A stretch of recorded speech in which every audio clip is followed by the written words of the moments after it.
인공지능 AI이 몰고 올 궁극적인 미래는 과연 어떤 모습일까? 어떤 사람은 말과 기수에 비유해 말인공지능을 부리는 것은 기수 사람이니 크게 걱정할 필요가 없다고 말한다. 그러니 좋은 기수가 되어서 유능한 말을 잘 부리면 더욱 편리하고 쉽게 일 처리를 할 수 있을 것이라고 한다.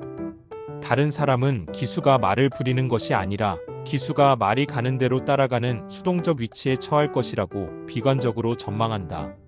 먼저 온 미래동아시아 장강명 지음 2025년 6월은 한국 프로 바둑계에 먼저 닥쳐온 인공지능 충격을 통해 인류의 미래가 유토피아일지 디스토피아일지 질문을 던지는 책이다. 신문기자 출신의 소설가 장강명 씨가 2016년 초 당대의 세계 최고 프로 바둑 기사 이세돌이 인공지능 알파고와 대결에서 참패한 뒤 한국 바둑계에서 벌어지고 있는 상황을 취재해 쓴 르포르타주다. 장 작가는 알파고 충격 이후 한국 바둑계에서 벌어지고 있는 일을 먼저 온 미래라고 부른다. 가장 먼저 생성형 인공지능의 습격을 받은 바둑계를 들여다보면 다른 분야의 미래도 엿볼 수 있다는 뜻이다.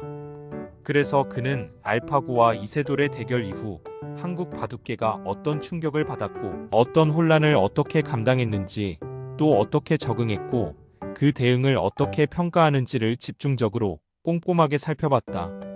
그는 이 작업을 위해 2023년 12월부터 2024년 1월까지 전현직 프로기사 30명과 바둑 전문가 6명을 만나 집중적으로 인터뷰를 한 뒤 수많은 자료와 책을 참고해 이 책을 썼다.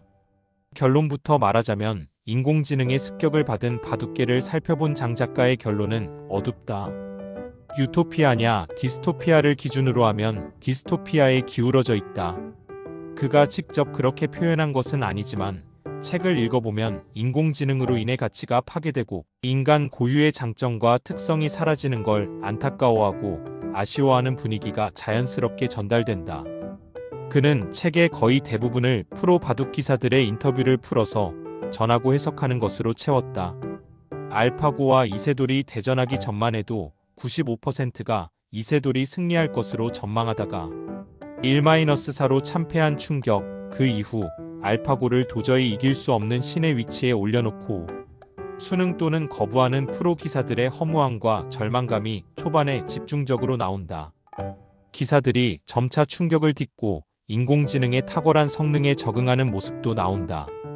인공지능이 등장하기 전에 프로기사가 된 사람 중에는 인공지능이 예술인 바둑을 스포츠로 전락시켰다고 좌절하면서 은퇴하기나 두문불출하는 사람도 10여 명이 된다.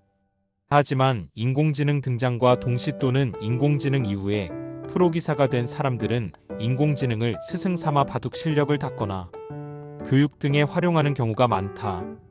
기사들은 인공지능의 도입으로 바둑계는 인공지능 이전과 이후로 시기가 나누어졌다고 이구동성으로 말한다. 인공지능 이후 바둑계의 변화는 전방위적이다. 우선 바둑 중계가 변했다.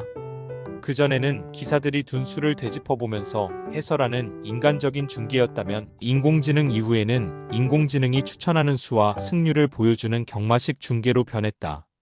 자연스럽게 관전 문화도 변했다. 예전에는 바둑 팬들이 초일류 기사들의 바둑수를 존경심을 가지고 지켜보면서 해설을 들었는데 이제는 인공지능이 둔 수와 프로 기사의 수를 비교하면서 보는 게 정착됐다. 기사들에 대한 존경심보다는 그가 인공지능에 어느 정도 접근하는 능력을 가졌는지가 주요 관심사가 됐다. 기사들이 바둑을 두는 방식도 변했다. 예전에는 초반 포석이 매우 중요했고 여기서 실리 중심인지 세력 중심인지 하는 등의 기사들 기풍이 확연하게 드러났다. 하지만 인공지능 이후에는 거의 모든 기사들이 초반 50수 정도까지는 인공지능이 추천한 포석으로 일사천리로 둔다. 초반 포석의 평균화, 획일화가 이루어졌다고나 할까. 그래서 인공지능 이후에는 초반 포석보다 중반 이후 전개가 중요해졌다. 기사들은 아무리 암기력이 좋아도 중반까지 인공지능이 추천한 수를 외기가 어렵기 때문에 중반부터는 인공지능이라면 어떻게 둘까라는 걸 상상하면 착점을 한다. 물론 이런 변화에도 세대에 따라 찬반이 갈린다.